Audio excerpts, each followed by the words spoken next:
Hey, hey, hey. Hey, how's it going? Hey, what's up, guys? What's up, Up. Murray? Ty, Connor, Arnis. Gonna be a good call today. I got nothing prepared, so whatever you guys want to go into. Um, how's everybody's week's been? Good. Congrats, Mario, on that massive sale, dude. It's sick. Thanks, dude. Yeah, I was actually just talking with Trey about it. It like I've been testing it for a while and just like a bunch of little, tweaks to VSL headline Yeah, type form questions to like get that first one to come through is super encouraging. Yeah, 100%. epic. Yeah, I think Mario will easily be doing six figures a month in the mastermind here very soon. I mean that VSL is just a wicked VSL. It's a great message for the niche that really needs it, and he's great at delivering the outcome. So it's gonna happen. No doubt. We were just having a great conversation, actually, he and I, about really normalizing those levels of revenue. That was really good. So if you guys want a backup topic, I could talk about that and riff on the idea of like normalizing in your head, bigger numbers. Anybody else? Any other updates? Nothing crazy on my side. I mean, we're pulling really great revenue numbers or cash collected just from organic, which is great. Um, and yeah, getting more clarity on the bottlenecks and constraints my current funnel, which we'll talk about a little bit today. But we've already discussed about it briefly, but even to go a bit deeper on it would be good too. Okay, cool. I think what we could do to make this real organized and valuable for everybody is if you have a topic or a question you'd like to go into, you could drop a one in the chat and we'll just in order kind of hit them. And I literally, guys, I have nothing today. I have no obligations for KCA of any sort. I have nothing going on. So we can be here as long as we need. And, I mean, I'm smoking my favorite cigar. So we'll be here chilling. So this will be fun. Does anybody else smoke cigars or am I just alone in this group? I couldn't find a ladder, but I have like four over here. Dude, if I could give you a lighter, I would, man. Yeah. I we went camping and I had a couple and I'm kind of back on my cigar grind. I've had like one a day for like a week now. So I'm probably need to slow down. But cool, guys. We'll use the chat. We'll line up some topics and get started. Give you guys an update on KCA too. We're bringing in we're bringing in two more closers, and I was just telling Mario we had a one-on-one. I usually don't do one-on-ones on Fridays, but I made an exception just because he just made that 10 grand sale, and that, by the way, guys, that puts him at 20x cash return on his VSL. 20x. Just abysmally crazy, ridiculous. Um, Makes says Sky and I are on here. Just can't have our camera on right now. Okay, that's all fine then. But I was just telling him like, what you got to do is think about your business as, especially when you're doing paid ads. All you're really thinking, there's a simple mental heuristic, and if you don't know what a heuristic is, it's like an algorithm that you can either habitually or consciously use to make wise decisions. And a lot of heuristics are really bad. Like you'll pick up bad habits of making decisions, bad heuristics. There's good heuristics as well. It's how you automatically come to a decision. A good heuristic for your business is if I were to double ad spend today, what breaks first, right? So if I were to double ad spend today, what breaks first? And if you're not profitable in your funnel, well, obviously what breaks first is you're losing money. So I mean that's what breaks.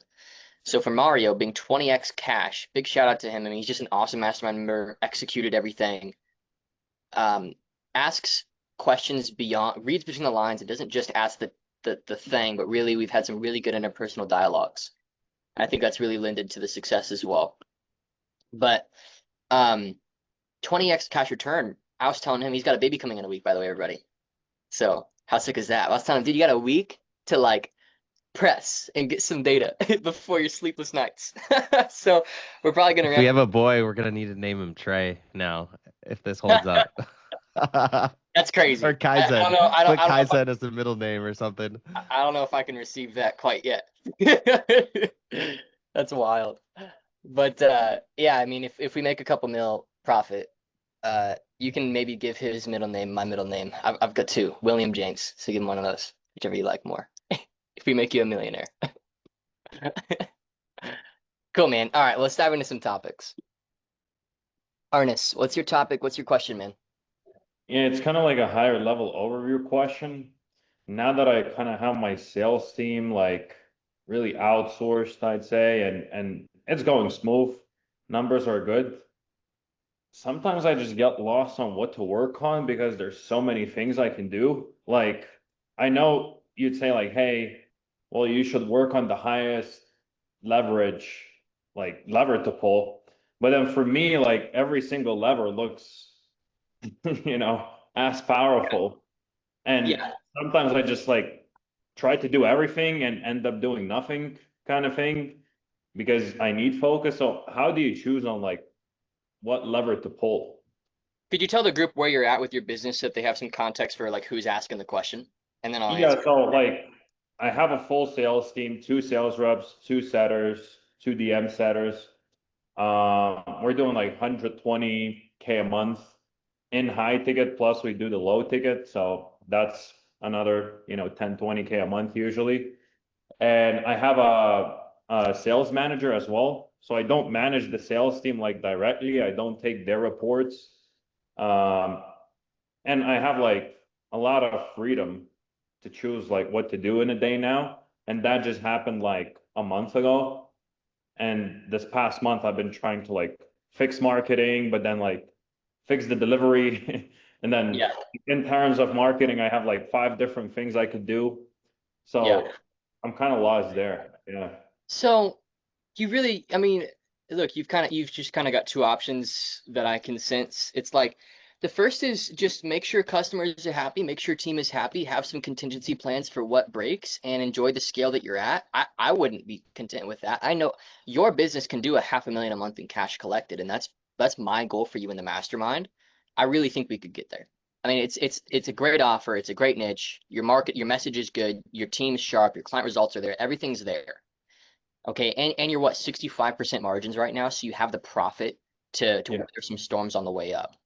So I wouldn't I agree that you're making a lot of, like, how old are you, Arnest? What, you're like 23, 22. 22? So I mean, 60, 80 grand a month at 22, obviously you're gonna have those feelings of like I'm good. But I'm only 3 years older, okay? Oh, actually four, I'm about to be 26, and I can tell you that's just kind of not true. Okay. No, I'm not Um, content at all. That's why I yeah. ask these questions, and that's why I'm like So you're strict. like basically saying, what do I work on now? Because it feels like there's nothing I can work on. Yeah.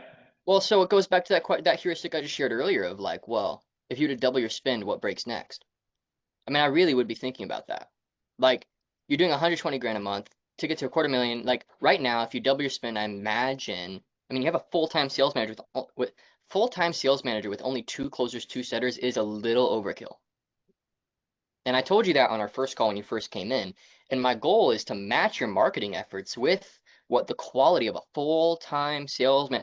A full-time sales manager, artist, can have 8 direct reports if they're good, Yeah.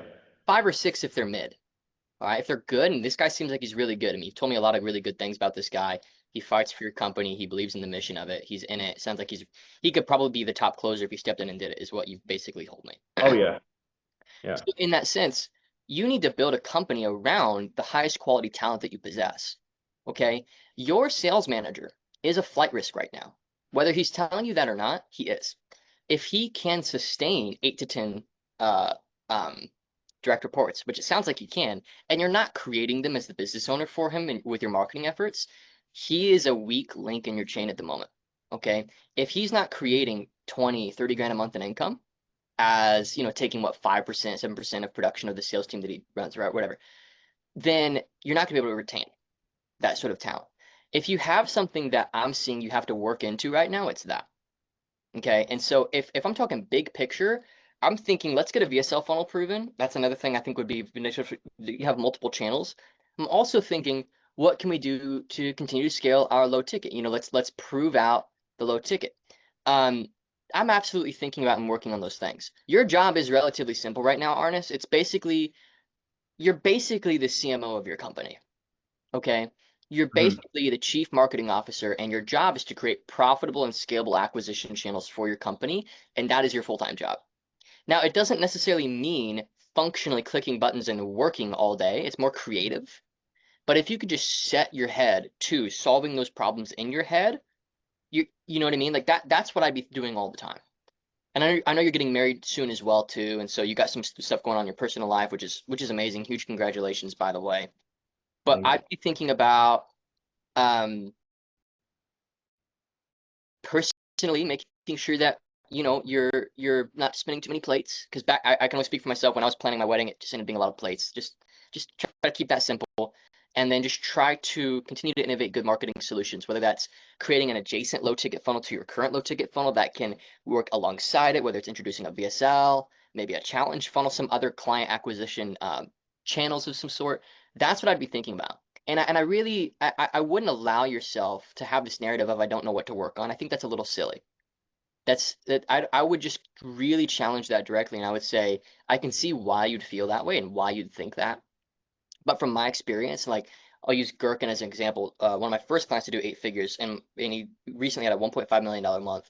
We had a similar conversation when he was doing about two or $300,000 a month. Okay, and he saw some leaders starting to emerge from within his organization, from within his team. It's like some people that could probably be not just closers, but closer leads and stuff, right? And I was like, okay, you need to understand that is a generational asset that you possess right there, okay? And you really need to understand that and work with that. So if I'm you, dude, I'm asking one question. What happens if I double ad spend today? What breaks first? If it's the low ticket isn't profitable enough, okay, I'm gonna be running 3 day at a time tests until I get that freaking thing profitable. That's all I'm gonna do, right? That's all I'm gonna do for maybe a month. If all you like, I think in about month to quarter long chunks of like right now, I'm thinking between now and the end of the year with KCA, if we can get 2 new closers ramped up and closing about 35% on shows, that's been a great Q4. I'm not really thinking about anything else for that company. And so you just have to figure out what your immediate things are, the dominoes that you need to knock to create the next year that you want to have. And in my opinion, Arnis, if you aren't doing about a 500,000 a month next year, you're not really listening to my advice. Or maybe we need to have more of a one-on-one dialogue, because you have the business model to do it. You have the niche, you have the marketing channel. Okay. And I would just be cracking more profitable acquisition, and maybe an application and job and hiring funnel process, not a paid ads process, but a way that your sales manager can be actively preventively interviewing sales talent, so that when inevitable churn comes, they have more people to bring in. And when your marketing matches, he has some people he can bring up. So Ummer in my other company, who's our sales manager over there, and really my business partner, but my sales manager primarily is his primary role. I've trained him on, hey, here's how I do interviews, here's all this stuff. And he has about 3 to 5 applications a day come through this Slack channel, okay, for setters and closers, always interviewing. So this would be 2 things that I'd be attacking. Let's get our marketing to scale further. Okay. Even if right now you don't have the closing team to boot, like I got KCA's spend to 3 grand a day for 4 days just to see if it would scale, to see if we're ready for 2 or 3 more closers. And it did. And the KPIs looked phenomenal. Everything aligned. So that's what I'd be working on, is do that with your low ticket, get a hiring and application process going. If you want to see ours, it's so dead simple. I'll link it to you right now. This would be helpful for some other people in the group as well. And it's here we go, treycockrum.com/KCA closer application. We have them watch a short video about our company, and then there's a Google form beneath it. And what the highest value use of your organic platform, honest, because you got a bit of a brand, is to get talent for that. Okay. So Okay. that'd be what I'd be focusing on. Like I'm talking the next 3 to 6 months as a large focus, because I feel like that's kind of your question. Thank you. Yeah, this clears things up. Sweet. Nice. And like if you want to get to like, you have a shot right now of getting to like 2 or 3 million liquid profit. Okay. And really, you could get there just holding what you're doing now and just not spending anything, you know? It would take you about 2.5 years, maybe, if you count in taxes, maybe 3. I don't really know what you're paying in taxes. Or you can get there in like a year. So really, that's kind of what you're thinking right now, is how quickly do I want to get to a point where I could just dunk everything into the S&P 500 and be fine. And then work my goal for all my clients is to get them to that point where they can just dunk about 3 or 4 million bucks into the S&P 500 and build from a place of total abundance. They're not done building businesses by any means, but they no longer need them to work, right? And you can just build from a place of just love of the game. And that's where Gherkin was able to get, and it was a byproduct of why he was able to get to 1.5 million a month, right? You just pull from a different energy. So I want that for you, Arnis, and I think that that's two things I'd be thinking about to make that happen. Beautiful. Thanks a lot. Sweet, man. Great question. Great opening for the call. I love that topic. And if you guys want to go deeper in that, or if it inspires any questions or topics, go ahead and drop your one, and we'll continue this thought train later in the call. But that was an awesome question, Arnis.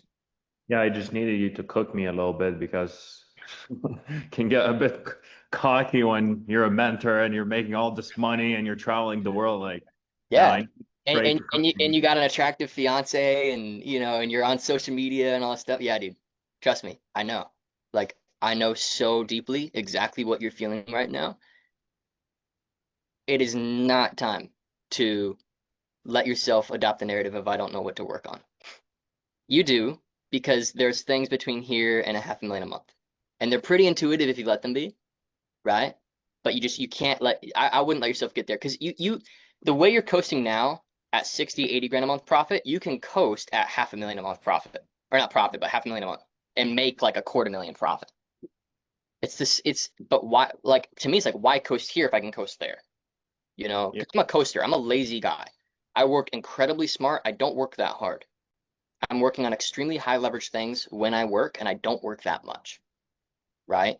And so I'm a big believer in build a business that you can just really love and enjoy and do life the way you want to do it on your terms. Big believer in that. And you have that right now. But if you're 22, let's go to 30 right now. You're going to be 30 unless something horrible happens. You're going to be 30. If at that point you've got about 5 million bucks liquid invested, you and your entire family and your children and maybe their grandchildren and maybe your grandchildren are set for life. You put it into the S&P 500, you let it go. You don't even think about it. You're 16, you've got $70 million. Okay. And that's not your only long-term game plan. You keep building businesses. You keep going. Right. But I so wish I was thinking that way at 22, because I'm making up for time right now because I wasn't. In all transparency. This is great. Cool, man. If you want to have a deeper one-on-one dialogue about it, let me know. I'm going to move on to the next topic. Connor. Yeah, so my question is more around what we're talking about, the DMs, particularly around the response rate and improving that, and just general my thinking around decision making, because I want to learn how to make my own decisions on my own terms rather than depending on someone else. Although it's helpful to lean on you for experience, I want to learn how to think for myself. So can I share my screen with the stats that I've got, run you through my general thoughts, and then see if you're thinking the same thing based off your experience, and then also correct me with things on top of that as well. Yeah, sounds great. Let's do it. Sweet. So this is the numbers we have at the moment. Um, Initially, what I thought would be the biggest trouble would be getting the ads working, but to me, from the quantitative perspective, they're working pretty well. So we've got 100 USD per website schedule, I think, on the campaign total, so ad set level. We've got 101 lead forms with 67 saying yes to 2 to 6K. I think based off what you said, general marketing, it's like 50% of those are like accurate and then 50% of them not, right? Yeah, a lot of people lie, and also Yeah. I personally, this is a bit of a tangent, but we'll come back. I just Yeah. raised it to 3.5 to 9, just to create a Interesting. little more friction, because we're Friction. getting too many people that are lying. And Yeah, yeah, that's niche for sure. independent, that's your offer independent. But in our company, we have a lot of people that say they have it, and then they get on the call, they don't have that.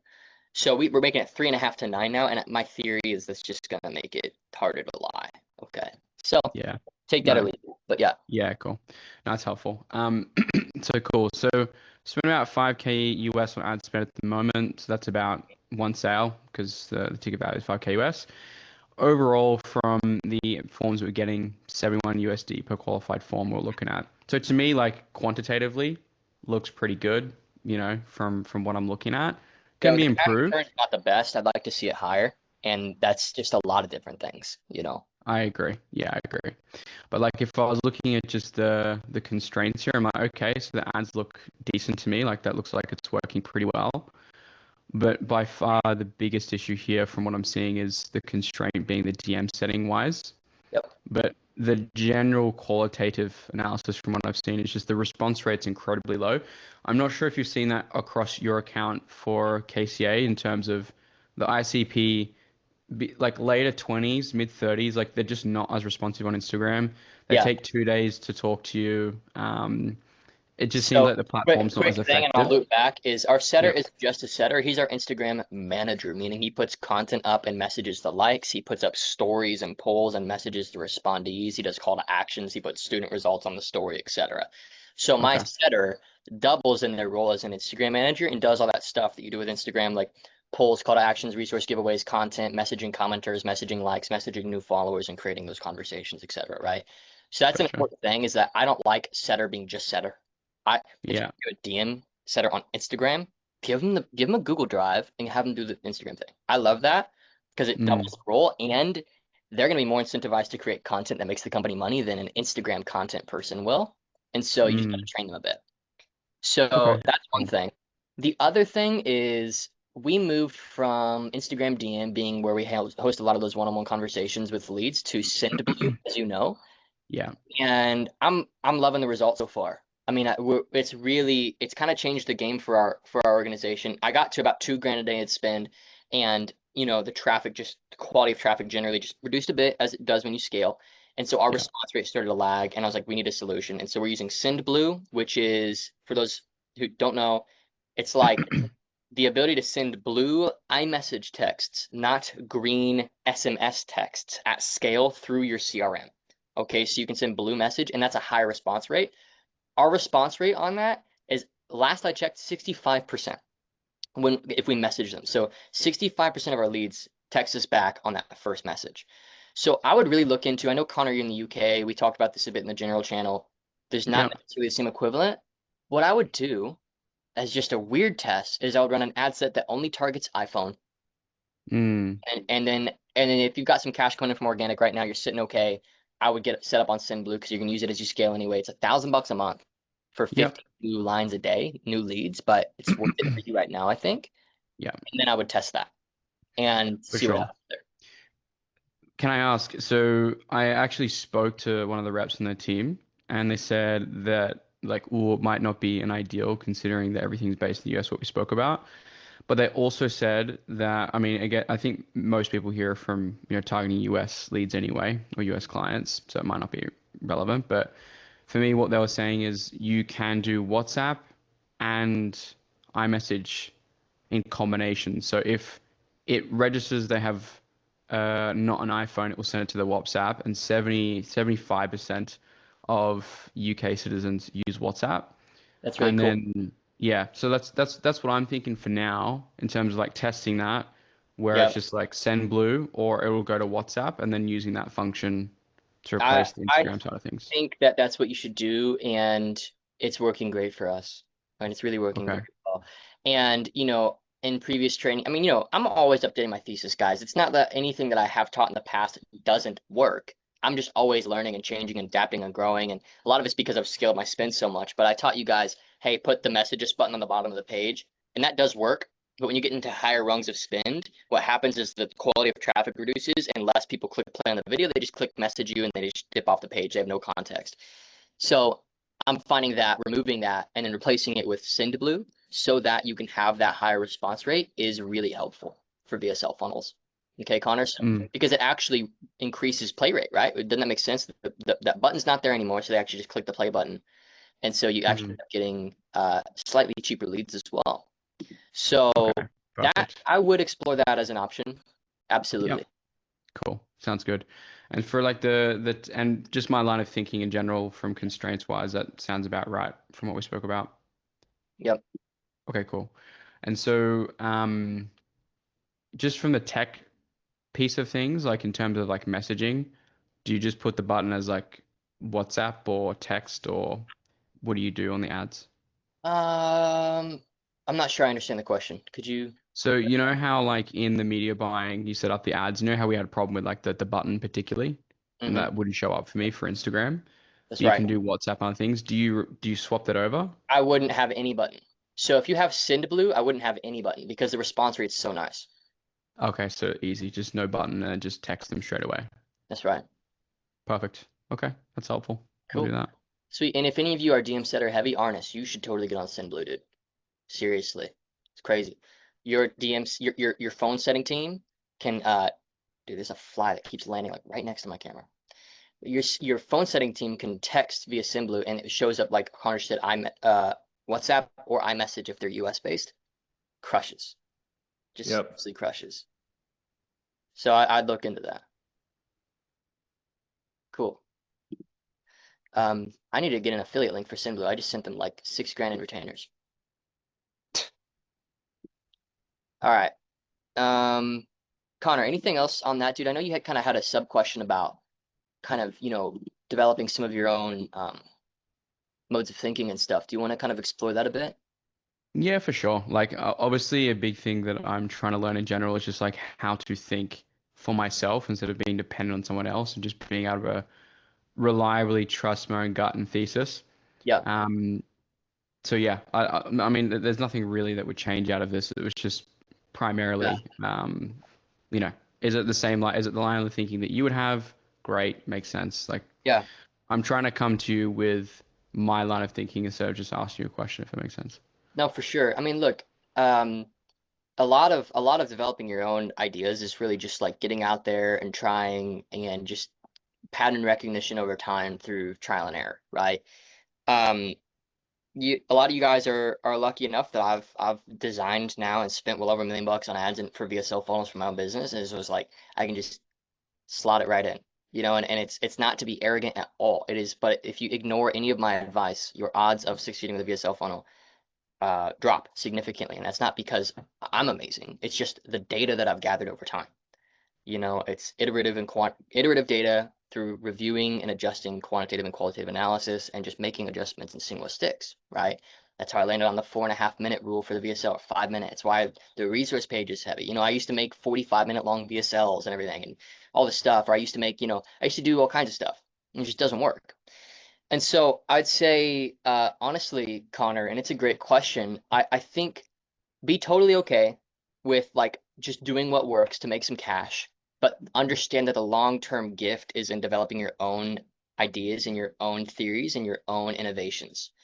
The people who make the most money in any industry are the people who are willing to innovate new solutions for the industry or for their own business that they then, enable them to add more value to the industry at more scale or more effectively or whatever.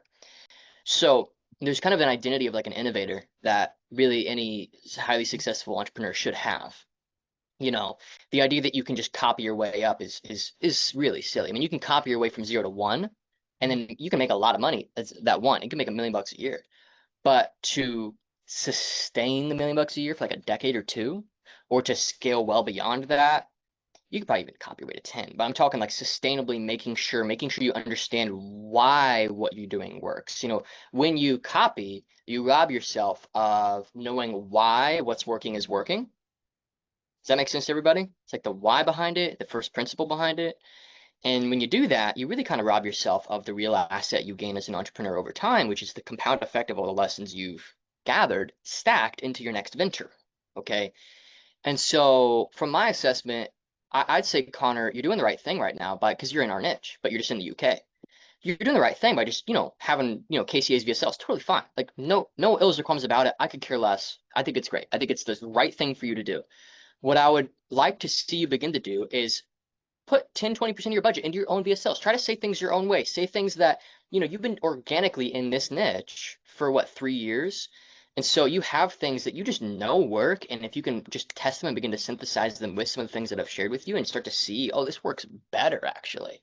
There's things that I say because only I can say them because of my context and my personality and my particular company and the way it's structured.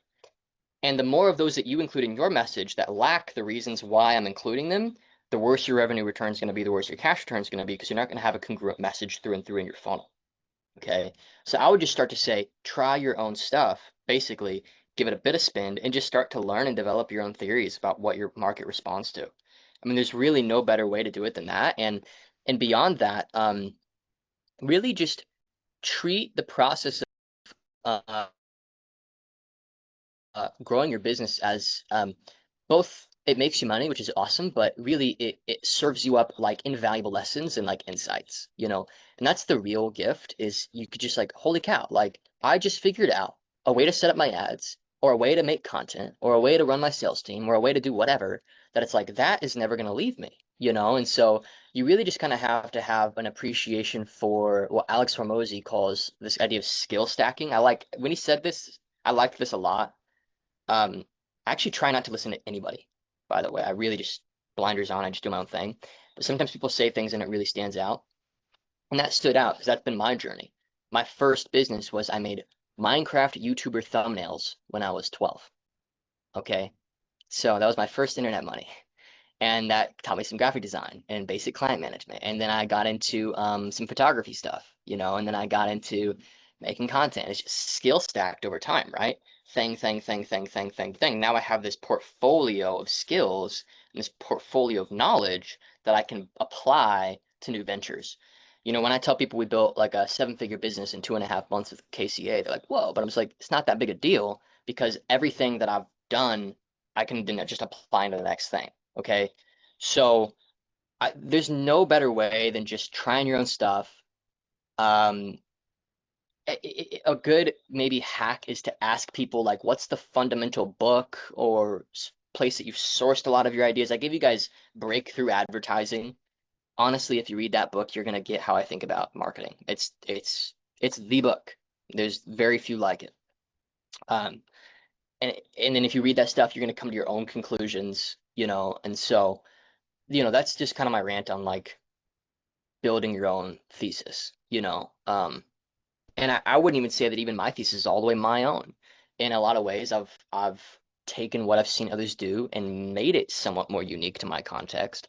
But at the end of the day, there's nothing new under the sun, as scripture says. There's nothing new that I'm necessarily doing. You know, it's all kind of the same basics applied to different degrees of excellence, right? Um, so yeah, man. Yeah. Super helpful. Yeah. I mean, if I can bridge on the KSL, not KSL thing, the VSL thing, I was just curious for even if it's a short answer there. Um, you said that you've tested hour-long VSLs, 40, 45-minute VSLs. Down, you found the sweet spot at 4.5. I was just curious what your lesson was there and why you do that. Well, it's easy to change, right? That's probably the main reason, honestly.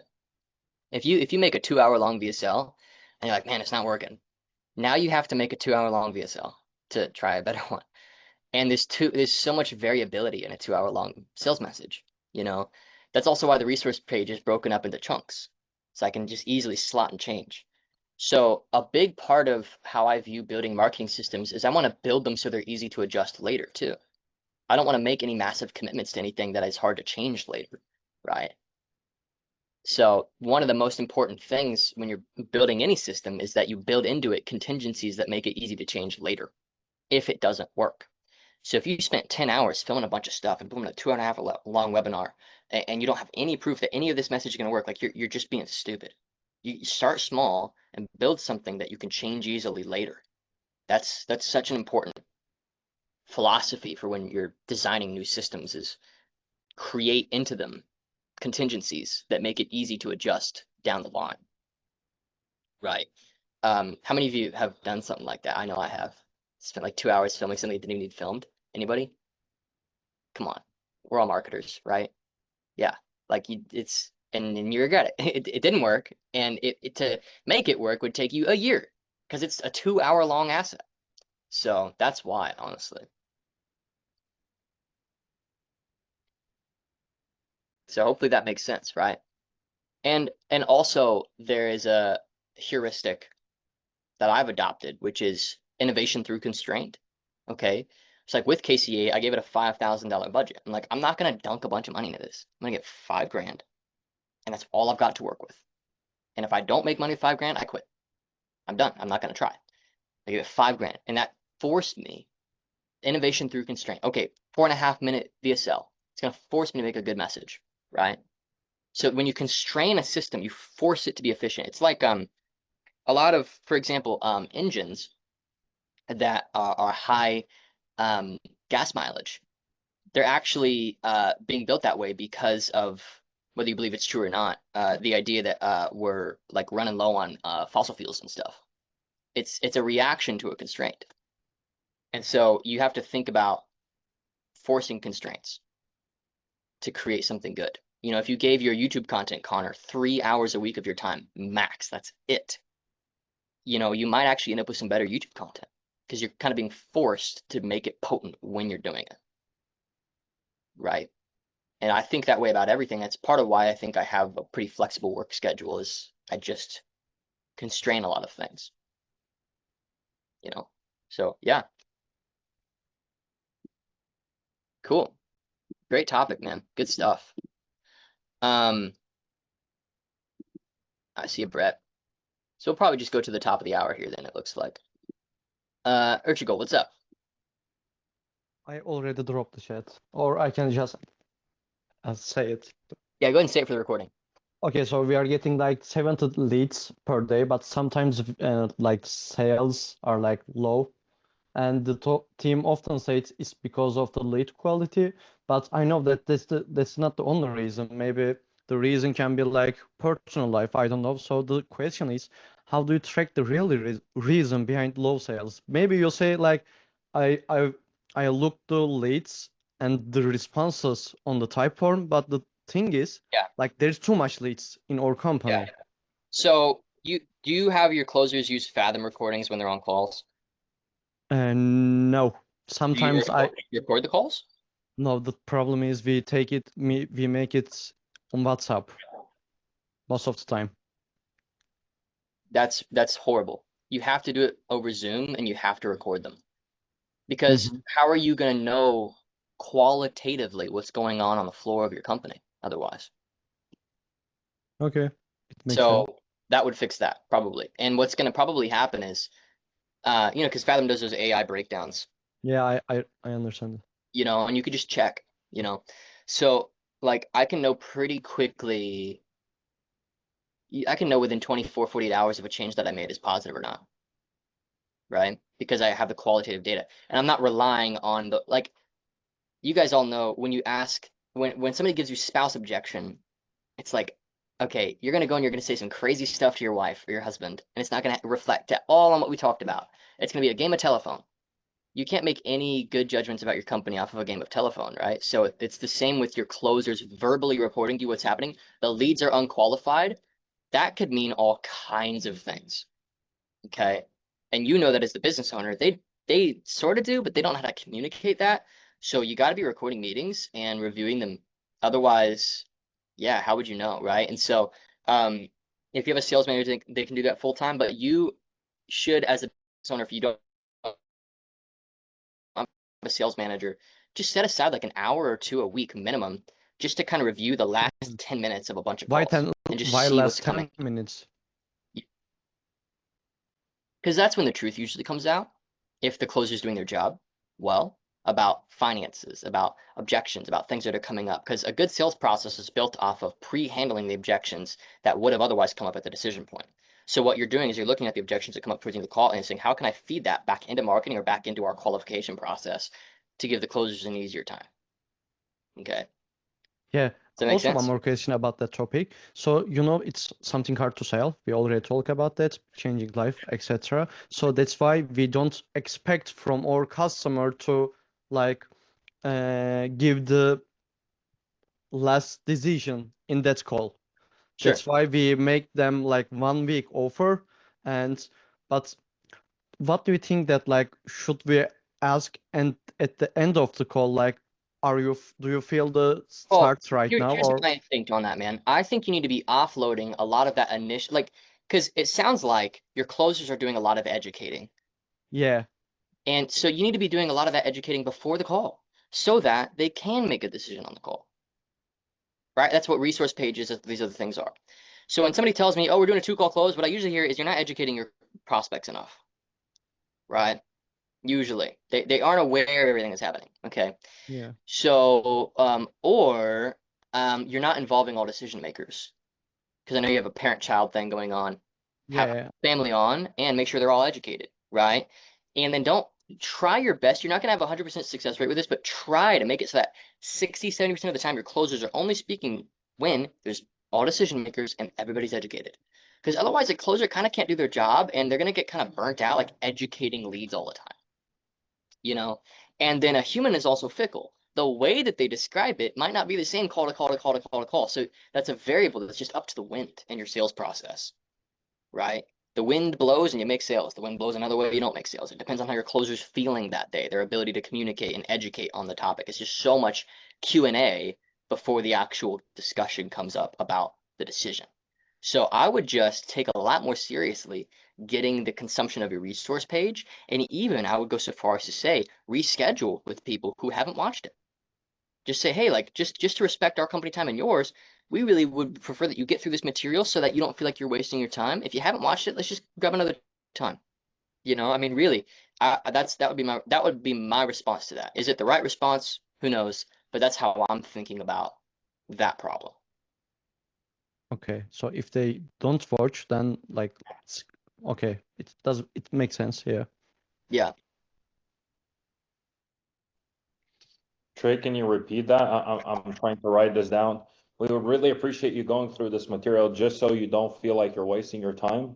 That's Yep. what. Some of the best language for getting resource page consumption is, hey, if you go through this stuff, it'll help you know if this consultation is worth your time. Mhm. Does that make sense? Because it's kind of shows a mutual respect for their time. And so we've actually put that language on our resource page now.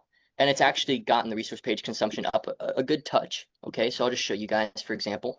I've added this now to our page. And you can add it to your resource page as well. It's a pretty effective little line. So let me reduce the size of this. This is way too big. Okay, so scroll down. On this page, common questions we get answered openly. Understanding if this consult is worth your time. That's such a great phrase. Okay.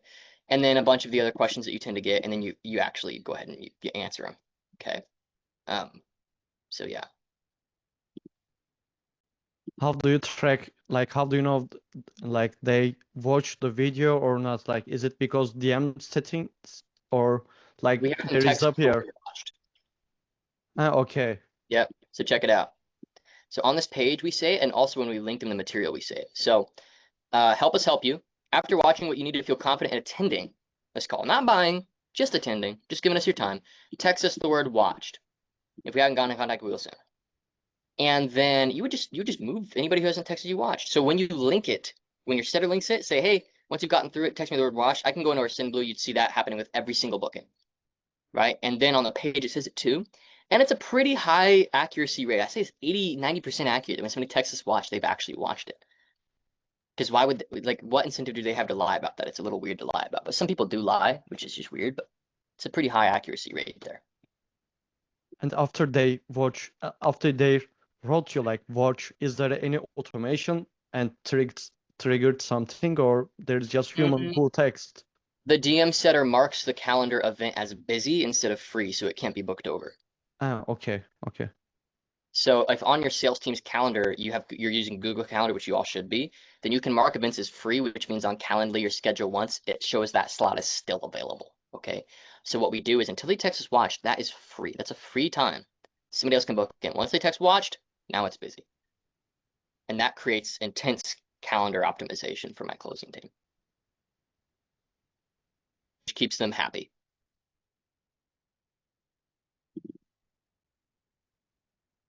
Cool. We're booking about 15 calls a day right now, and my business partner, is having to step in and do some closing too because I don't want to reduce ad spend. It's too many for one guy by far. So that's why we're bringing in two more and then bringing spend further up. What's the daily spend, Trey? About 1,200 bucks a day. If you average it out, I've kind of played with bringing it up and down. Crazy. So crazy. It's pretty epic. It's nuts. You gotta appreciate good marketing systems, you know. Crazy. Yeah, it's fun. It's not that much money though. Like we're gonna go further. I don't know that either Ummer or I want to do more than $500,000 a month.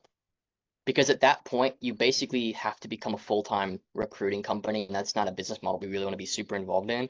We just want to give them opportunities in a channel and let them apply. I don't, you know, I don't want to be doing the whole talking to company owners and convincing them to hire our people and stuff. That's not something I'm interested in. Okay. Has this been a good call so far, guys? Good stuff? Cool. Awesome. Mason gives me the little thumbs. I love that. There's something comical about that little yellow thumb on the top of the thing. I'm gonna take a quick 2 minutes and I'll be right back on and we'll wrap up the final 10 or 15 minutes here. Honest, what's going on, brother? How's Colombia? You're in Colombia or? I am, but I'm leaving on Sunday to Spain now, so Exciting. Yeah, not bad, huh? pretty Looks excited. pretty sick. Where are you at? Like, what's the pad look like? Sorry? Looks, is that your house that you're staying at the moment, like Airbnb or? It's a three-story penthouse. Dude, how much does that cost a month? Like $8,000, but I'm splitting it with my friend. He's downstairs. It's not bad, bro. It's not Three-story bad. penthouse for 8 grand We USD. have a chef and everything, a It's maid, pretty good, bro. everything outsourced. South America for you, bro. Oh yeah. Dollar very far. Wait till you come back to Dubai and then your Oh dollars man. will hurt again. I'll visit you there. I'll visit you there soon. Yeah. 100%. Everything's Really, like triple the price. since I was there, Yeah. Well, not like triple the price, but you not know, cheap at Dubai's all. not cheap. You know what I mean? Yeah. Whereas was it everyone else based? Ty, Jason, Dribble? You guys all based in the US? Florida right now. Germany. Florida. Connor, Yeah, I think I'm in Louisiana. Ah, cool. So two Americans, one German. I'm Nice. not even German. I'm Turkish, but I live in German. My mistake. It's okay. It's okay. That's cool. Nice little group here. Connor, did you know Ty used to be client success manager for Adam? I was about to say, I think I've heard of you, Connor. I think you gave Adam some sales tips. Probably at some point. I was probably just ranting about sales at some point, probably to Honest too. Probably last year in Dubai, I think. Yeah. Yeah, yeah. It'll be good when everyone can come back to Dubai, when you come back and live here. Oh yeah. But yeah, I mean, check in with Ty though. So you were a CSM with Adam, but now you do what exactly? I've always run an agency. So Oh, the cool, kind that we taught there, I've been doing since 2019. cool, So I'm just all in on the agency at this point. sick, awesome, love it. I couldn't hack an agency to be honest on my side. I tried to do it, but I didn't last very long because it was done for you content agency and it was just a rough it's a rough gig. That's exactly what we do. Oh my God. You're doing Yeah, that was a struggle. you're doing what Trey does, but in the European market, is that right? A Oh, content agency. no, Like a sales. Oh right, yeah, like my actual business now. Yeah, exactly what Trey does. Yeah, exactly. Sick, dude. How'd you get into that? You've been doing it for a while, because I know Adam, you probably had that conversation with him a couple years back. Yeah, yeah. No, I started this business about a little bit over 2.5 years ago, but I've been in the industry for like nearly six. Wow. Impressive, dude. Yeah. How'd you get into it? I had ticket sales full time, closing.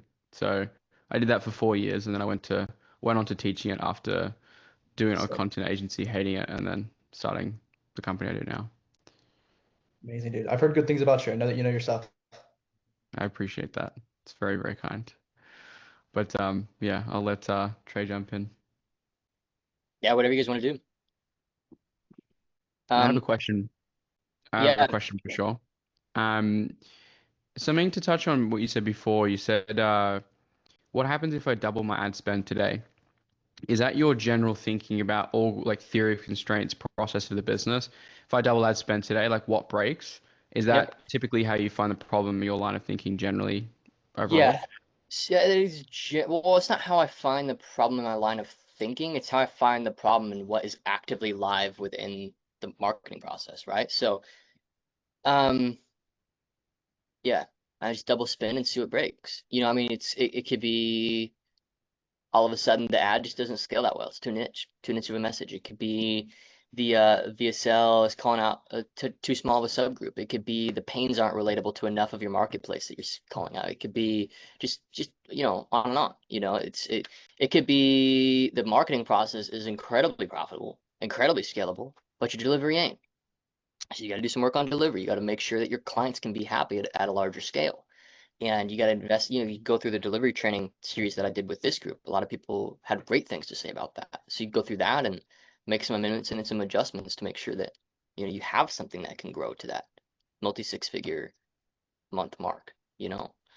Um, Sweet. so yeah, that's like the first question you want to ask with basically any paid advertising, um, funnel. I mean, it's just such a great place to just start, you know, is if I were to double my spend today, what breaks? And if you don't know, you probably should double your spend and just see, as long as you're profitable, like you don't want to just dunk money into an unprofitable system. But I was just telling Mario on our one-on-one, because he just had that 10K sale, and I'm like, okay, you just turned $1 into 20 and it was a 10K pay in full. Let's get on a call and let's map out the next couple months here. And I mean, he's gonna be printing like six-figure profit months, dude. He's such a stud. But my point was, I was telling him, hey, you're spending like $80 a day, right?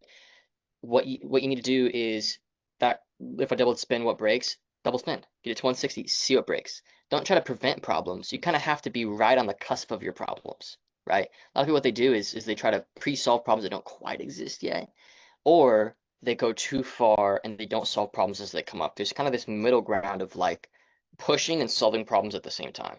It's almost like you're growing and you're building scaffolding around the growth, right? Um, is how I kind of think about it. So like even before we decided to do an interviewing round for two more closers, I was like, let me just make sure that our marketing holds at 3 grand a day in spend. And so I tested that for I think 3 or 4 days, and the metrics looked phenomenal. I'm like, okay, well let's go. Let's go, find some more talent, right? So that's kind of how I think, is in this like kind of like, okay, this is the problem I see over the horizon. Let me make sure that's the problem. If it is a problem, okay, let's solve it. And it's a mix of reacting to solving problems and proactively preventing them. But as proactive as I can be, I'm going to prevent, because you don't want to always react. But if you're just sitting there preventing, you're doing nothing meaningful.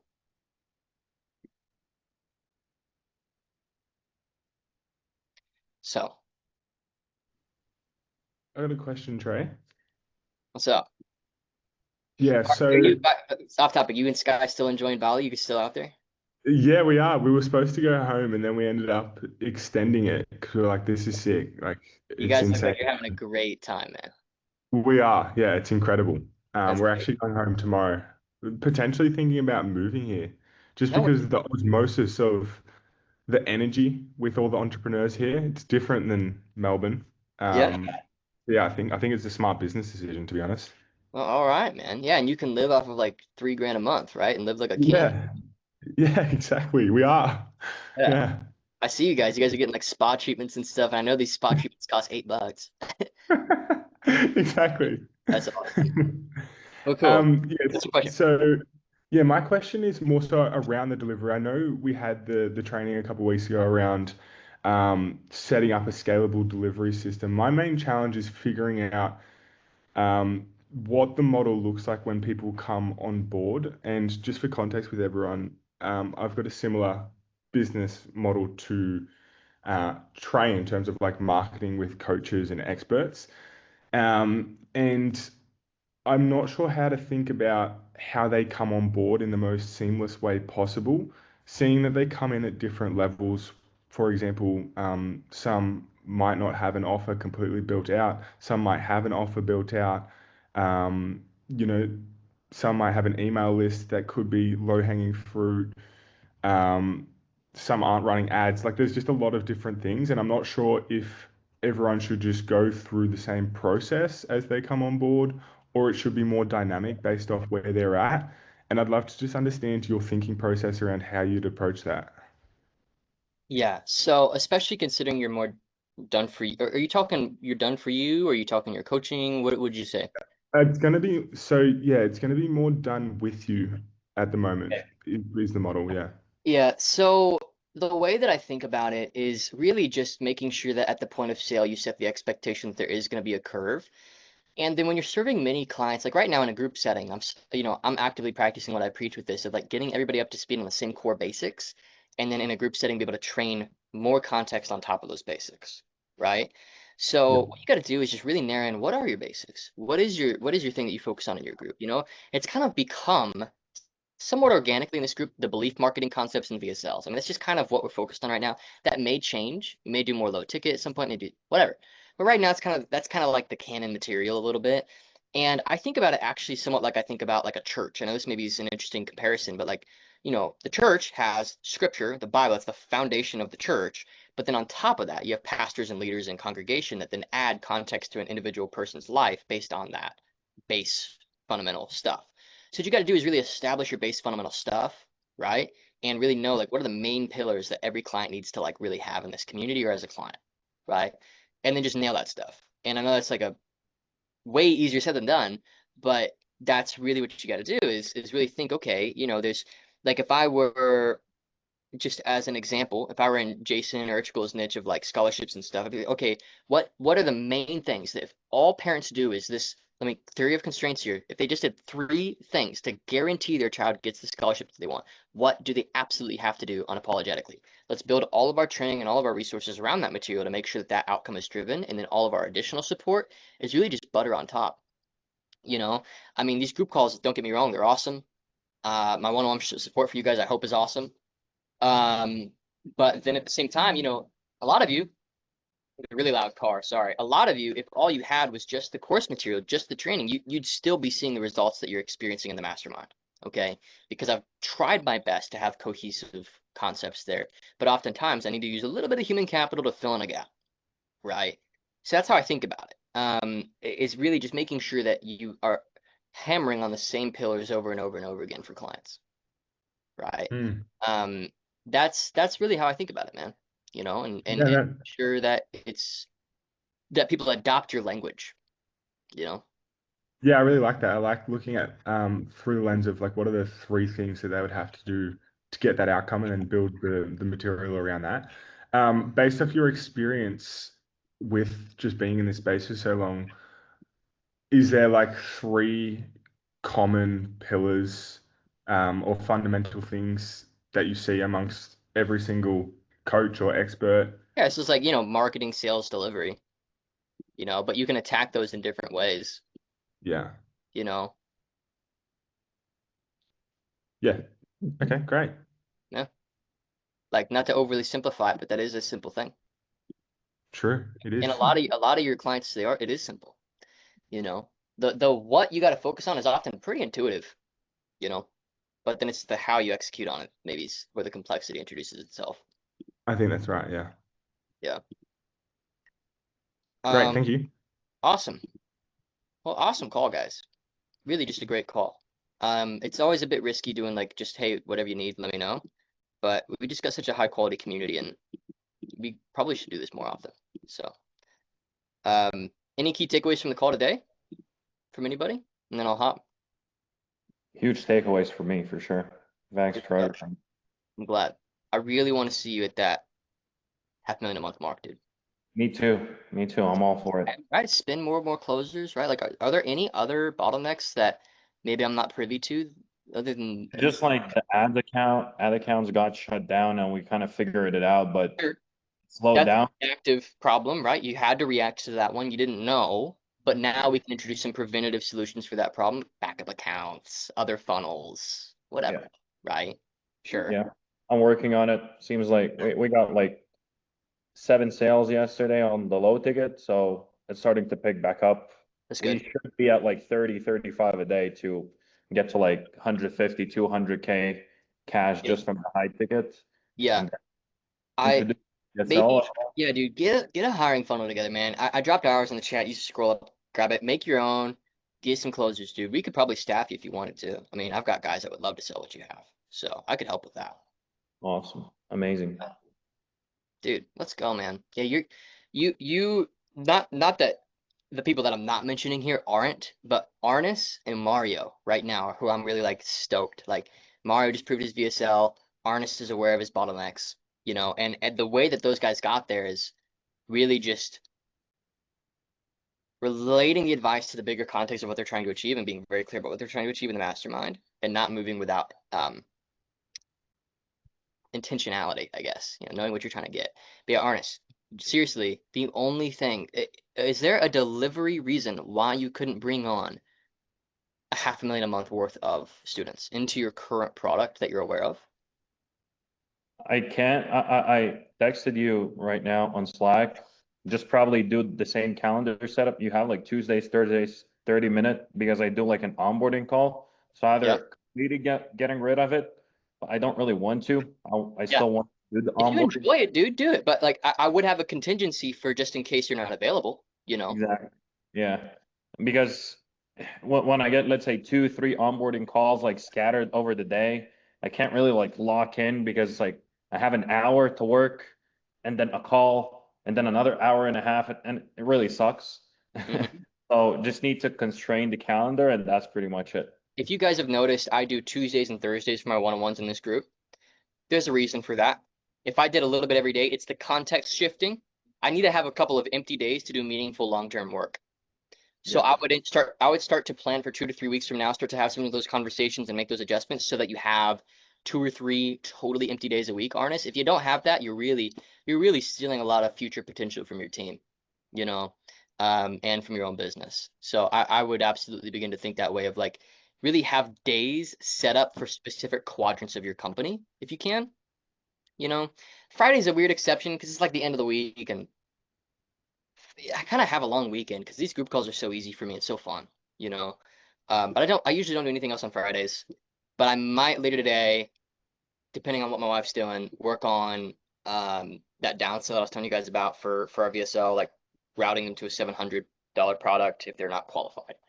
But it's like you just, I would really think about that, Arnis. Is give yourself some free time, dude. Don't overcommit yourself. And odds are, man, you could probably bring up a successful student, and put them on retainer and have them run those. And they probably could run it better than you could, dude, because what's your mind thinking about all day? Your P&L, your team, your ads, you're not in it like some of your students are. Often they could be better coaches, man. So you might think about that too.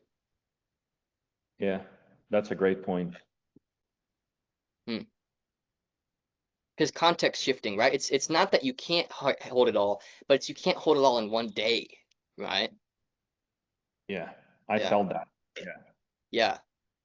That was one thing that Gherkin did that really helped was he started to put certain successful students on retainer.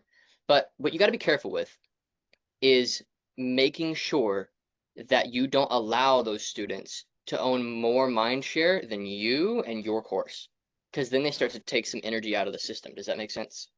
They start to kind Mhm. of take some clients, maybe, or they start to say some things that don't quite align with what you're doing. So you need to have somebody who's maybe a moderator for that, whether it's you or somebody on your team, who just makes sure that they're staying congruent with your process and they're not changing it because you don't want students to hear one thing from one person and another thing from another person. Um, I would also maybe even just challenge that you need these onboarding calls. A good first module of your course could probably do what an onboarding call does. Yeah. Like, would you have any opposition to that uh idea? Like, just that comes to Not mind. at all. I just, and correct me if I'm wrong. I just think like since we've been closing that way, like, oh, you get an onboarding call with Arnes and he builds out like a 2 to 3 year plan for you, stuff Sure. like that. You kind of like hype it up. Yeah. Or we could change that somehow and twist the angle. So are you doing group onboarding or one-on-one onboarding? One-on-one onboarding. Okay, you gotta pull the plug on that.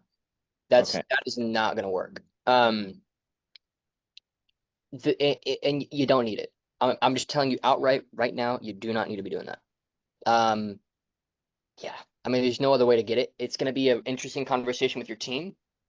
Either you stop charging 3 grand and you start charging 8. I Okay. I I updated the price to 4,800 after we talked, and it's Okay. going pretty well. And we just Okay. got Pava as financing today, so we're getting those piffs in. Okay. Well, let's do some math. So let's just do, well, okay, 4,800, 500,000 a month is about 100 units a month. So what's the exact math? That is 104 units a month. Okay. Yep. Divided by 31, that'd be 3 onboarding calls a day, just over. Uh, Okay. It's not sustainable for you, right? So you have the choice. If you wanted to hang at the scale you're at right now, fine, fair. But dude, I really just think that if you're a sales team, here's the thing. I want you to understand that the reason why the onboarding call feels like a great deliverable is it's a sense of security. Okay? It's a security function. You're gonna get Arnis's time and he's gonna help you. It's that sense of like, okay, I'm gonna get the guy, which is a form of security, right? You can introduce other forms of that same feeling of security that your closing team can work with. For example, a 3-day no questions asked refund policy if you have any issues. Okay. We use that. We've had 2 people take us up on it of 40. Okay. If you have a good first module of your program, especially, which is my delivery training, I went into that. Yeah. Right. Incredible. Have my sales manager here. He just came. Oh, Nice. what's up? Bro, we got to stop selling this guy's time, man. Dude, tell me about it. We got to get it scaling. Yeah, so I was telling Arnis, so in our other company, we have a $5,800 offer, which takes 0 human time to deliver on. Okay, and so I'm just kind of giving you your company the action. I have one client who went to $1.5 million a month, and they they could not have done it had they not nailed the first module of their program. Treat it like a sales asset to reinforce that they just made a good decision. Okay, and dude, just do a 3-day 0 questions asked refund policy. A, it keeps you super compliant. B, it's that risk aversion and that sense of security that they get by meeting with Arnis. You can create that in other ways. Okay, but if we keep selling Arnis's time, I think your guys' organization can easily do a $500,000 a month in volume. I mean, he speaks so highly of you as a sales manager. I think you could have more than 4 direct reports based on what I've learned. But if we keep selling Arnis's time, that's going to very quickly become the bottleneck on the whole operation. And Yeah. and you're gonna have 3, 4 closers that don't know how to sell this if they don't say Arnis's time. So we got to begin to work through that hurdle as an organization if we want to grow. Totally, man. Totally. Yeah, I couldn't agree more. And yeah, actually, we just had a chat the other day as well. Going to start recruiting to expand the team a little further now that the lead Awesome. flow is becoming more consistent too.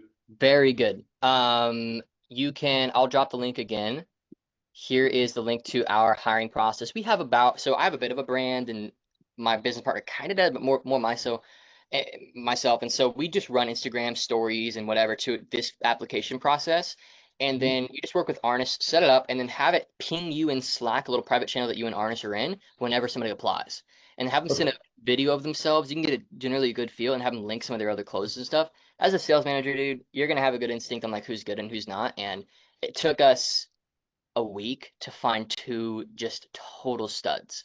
And you'll notice that video on that page is kind of like a sales video for organization. Full calendars. Our only other closer made 4 grand last week, stuff like that, you know. So Yeah, absolutely. No, cool. I'll check it out. I'll check it out. Appreciate it. Hey, all right, guys. I got to pop, guys. It's been a Thanks great. a I lot. have one more question, so fast. Yeah, what's up? About refund policy. So we have one refund policy, as you know, it's like Mhm, not guarantee, but if you get rejected from university or like visa, we will pay back. But the mhm. problem is, so we have even contract, by the way. Everything is like legal, but like 2 times in a month, every month, we have to refund the customer. Even we don't have to, like maybe health issue. They say like, okay, something happened in my life about health, so I can't go to Germany. So if you would be, if like, what would you do? Because if I say I will not refund, so they will think so wrong about my business. Yeah. Yeah, That's why I do the 3-day. It's a 0 questions asked. Even if a health thing comes up, even if a life situation thing comes up, it doesn't matter. We're a business. We have overhead. After 3 days, that's our money. There's no questions asked, right? And we communicate that on the closing call. That's why it's such a great policy, is because it prevents some of these silly refunds of people just thinking you're a bank for some reason. Like that in our industry, for some reason that happens a lot with coaching. It's people like, oh, I didn't log into the course. I'm gonna go ahead and ask for a refund on 5 grand. Like, what, dude? You paid for it. So I would just say that's why I like 3-day.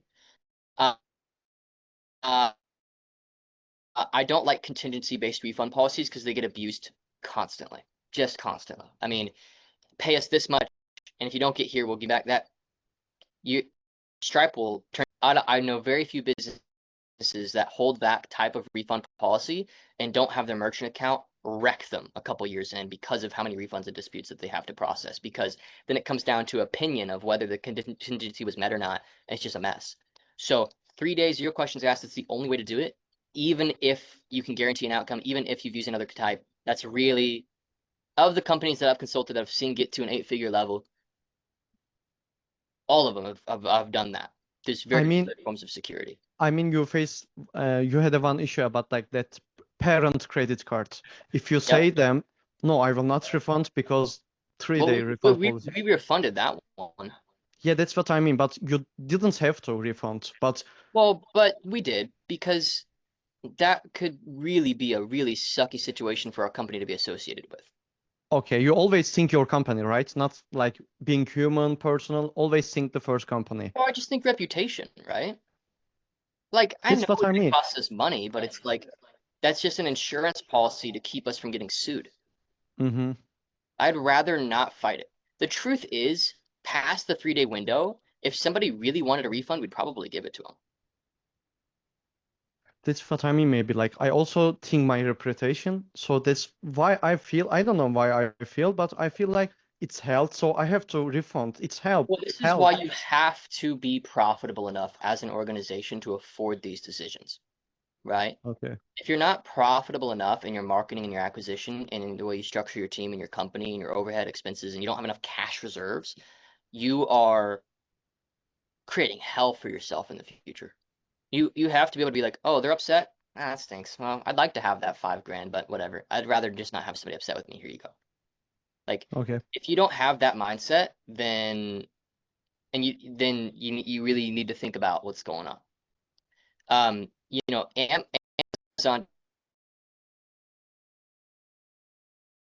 even if they deliver the product, if Okay. you Okay. had an issue, if the order was less than $500 for the longest time, this is actually wild. Jeff Bezos was the CEO.